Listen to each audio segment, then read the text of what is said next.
Hi all, Apple B Academy മറ്റൊരു ക്ലാസ്സിലേക്ക് എല്ലാവർക്കും സ്വാഗതം. സോ ഇന്ന് നമ്മൾ ഡിസ്കസ് ചെയ്യാൻ പോകുന്നത് ഫിനാൻസ് എന്ന് പറയുന്ന യൂണിറ്റിലെ നെറ്റ് ഓപ്പറേറ്റിംഗ് ഇൻകവുമായിട്ട് ബന്ധപ്പെട്ട ക്വസ്റ്റൻ ആണ്. സോ കഴിഞ്ഞ ഒരു എക്സാം ജൂലൈ 2025 നമ്മളോട് ഈ ഒരു ടോപ്പിക്കിൽ നിന്ന് ന്യൂമറിക്കൽ ക്വസ്റ്റൻ ആണ് ചോദിച്ചിരുന്നത്. സോ പൊതുവേ നമ്മളോട് ഇവിടെ ഈ ഒരു ഏരിയ, അതായത് ക്യാപിറ്റൽ സ്ട്രക്ചർ തിയറി എന്ന് പറയുന്ന ഏരിയയിലാണ് നമ്മളിത് ഡിസ്കസ് ചെയ്യുന്നത്. സോ ഇവിടെ നമ്മളോട് ചോദിക്കാറുള്ളത് തിയറി റിലേറ്റഡ് ആയിട്ടുള്ള കാര്യങ്ങളായിരുന്നു. കൂടുതലും തിയറിയുടെ ഡയറക്റ്റ് അതിൽ നിന്നുള്ള കോൺസെപ്റ്റ് ചോദിക്കാറുണ്ട്, അതല്ലെങ്കിൽ അസംഷൻസ്. ഇതാണ് പൊതുവേ നമ്മളോട് ചോദിച്ചുകൊണ്ടിരുന്ന ക്വസ്റ്റ്യൻ. പക്ഷേ ഇക്കഴിഞ്ഞ എക്സാമിന് നമ്മളോട് ന്യൂമറിക്കൽ ക്വസ്റ്റ്യൻ ഈ ഒരു ഏരിയയിൽ നിന്ന് ചോദിച്ചു എന്നുള്ളതാണ്. സോ നമുക്കത് എങ്ങനെയാണ് ചെയ്യുക എന്നുള്ളത് നോക്കാം. സോ നമുക്ക് തന്നിരിക്കുന്ന ഇൻഫർമേഷൻ നോക്കുക. A firm has EBIT of ₹50,000, market value of debt is ₹80,000 and overall capitalization rate is 20%. The market value of equity under net operating income approaches.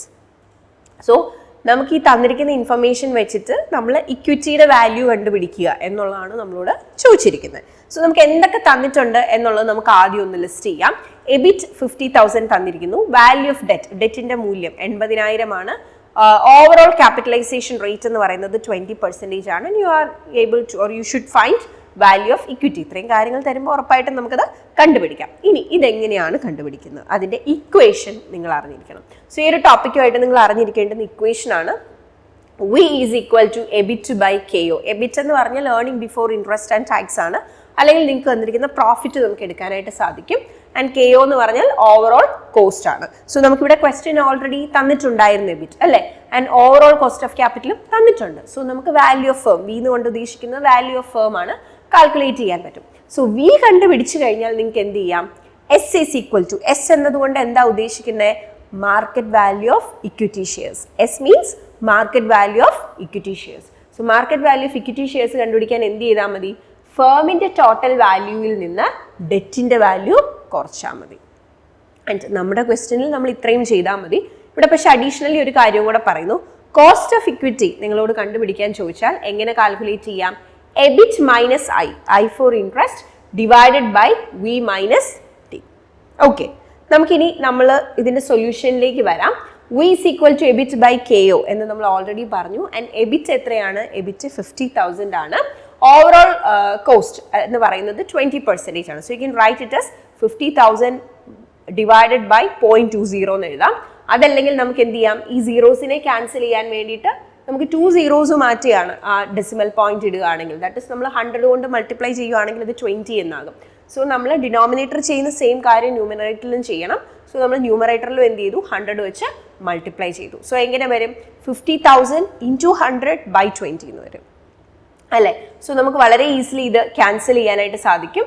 So that നമുക്ക് എത്ര എന്ന് വരും ആൻസർ, വിച്ച് ഇസ് 2,50,000. അപ്പം നമ്മൾ ആദ്യം value കണ്ടുപിടിച്ചു. Value കണ്ടുപിടിക്കാനുള്ള equation note ചെയ്യണം, എബിറ്റ് ബൈ കെഒ. എബിറ്റും തന്നിട്ടുണ്ട്, കെഒയും തന്നിട്ടുണ്ട്. Value means it's a value of the firm. ഫേമിന്റെ വാല്യൂ ആണ് നമ്മൾ പറയുന്നത്. So value is 2,50,000.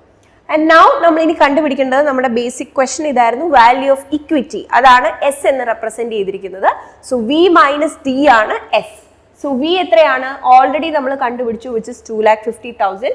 And D ക്വസ്റ്റനിൽ ഓൾറെഡി തന്നിട്ടുണ്ടായിരുന്നു. Let's come back to, okay, ഇവിടെ നമ്മൾ എഴുതിയിരിക്കുന്നുണ്ടോ, വാല്യൂ ഓഫ് ഡെറ്റ് എന്ന് പറയുന്നത് 80,000 ആണ്. ഓക്കെ, സോ ആ 80,000 ആണ് നമ്മളിവിടെ എടുക്കുന്നത്. So 2,50,000 minus 80,000 you will get 1,70,000. Okay, so V minus D. So correct answer is option B. അപ്പോൾ ഇത്തവണ നമ്മളോട് ചോദിച്ചത് നെറ്റ് ഓപ്പറേറ്റിംഗ് ഇൻകം വെച്ചിട്ടുള്ള വാല്യൂ ഓഫ് ഇക്വിറ്റി കണ്ടുപിടിക്കാനാണ്. വേണമെങ്കിൽ അടുത്ത എക്സാമിന് നിങ്ങളോട് ഇതേ കാര്യങ്ങൾ തന്നിട്ട് നിങ്ങളോട് കോസ്റ്റ് ഓഫ് ഇക്വിറ്റി കണ്ടുപിടിക്കാൻ ചോദിക്കാം. അപ്പോൾ അതിൻ്റെ ഇക്വേഷൻ കൂടി നമ്മൾ ഡിസ്കസ് ചെയ്തിരുന്നു അല്ലേ. അല്ലെങ്കിൽ ഇത്തവണ നമ്മളോട് നെറ്റ് ഓപ്പറേറ്റിംഗ് ഇൻകം ആണ് ചോദിച്ചത്, അടുത്തവണ നെറ്റ് ഇൻകം അപ്രോച്ച് ചോദിക്കാം. സോ നെറ്റ് ഇൻകം അപ്രോച്ചിലും ചെയ്യുന്ന ഇതേ കാര്യങ്ങൾ, പക്ഷെ കണ്ടുപിടിക്കുന്നത് എന്താണ് എന്നുള്ളതിൽ വ്യത്യാസങ്ങൾ വരും എന്നുള്ളതാണ്. ഓക്കെ, അതായത് ഈ ഇക്വേഷൻസ് തിരിച്ചിട്ടാൽ നമുക്കതും ചെയ്യാനായിട്ട് സാധിക്കും. സോ ഈ പറയുന്ന എല്ലാ ഏരിയസ്, അതായത് net income, net operating income, അല്ലെങ്കിൽ ഈ പറയുന്ന MM അപ്രോച്ച്, ഇതിനെക്കുറിച്ചെല്ലാം വളരെ ഡീറ്റെയിൽഡ് ആയിട്ടുള്ള വീഡിയോസ് നമ്മൾ LMSൽ അപ്ലോഡ് ചെയ്തിട്ടുണ്ട്. ഇൻക്ലൂഡിങ് ഈ തരത്തിലുള്ള ക്വസ്റ്റ്യൻസും നമുക്ക് അവിടെ അവൈലബിൾ ആയിരിക്കും.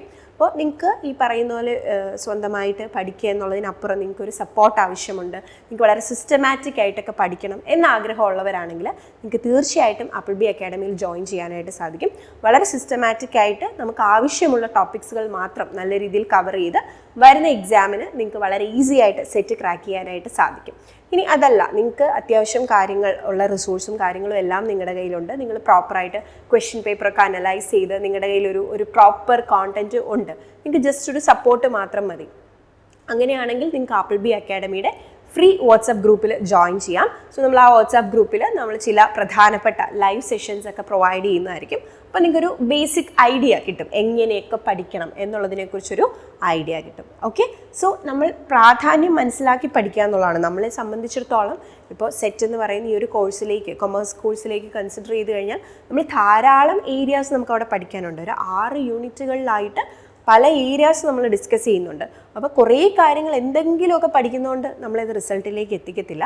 നിങ്ങൾ ഫോക്കസ്ഡ് ആയിട്ട് ഏത് ഏരിയ ആണ് പഠിക്കേണ്ടത് എന്നുള്ളത് മനസ്സിലാക്കി, അല്ലെങ്കിൽ ഒരു ഏരിയയിൽ നിന്ന് ഏത് തരത്തിലാണ് ചോദ്യങ്ങൾ ചോദിക്കുന്നതെന്ന് മനസ്സിലാക്കി പഠിച്ചാലേ നമുക്ക് പ്രോപ്പറായിട്ട് എക്സാം ക്രാക്ക് ചെയ്യാനായിട്ട് സാധിക്കത്തുള്ളൂ. ഓക്കെ, ഇനി അടുത്ത എക്സാമിന് നിങ്ങൾ പ്രിപ്പയർ ചെയ്യുമ്പം ഉറപ്പായിട്ടും ഈ പറയുന്ന ഏരിയയ്ക്ക് ഇമ്പോർട്ടൻസ് കൊടുത്ത് തന്നെ പഠിക്കണം.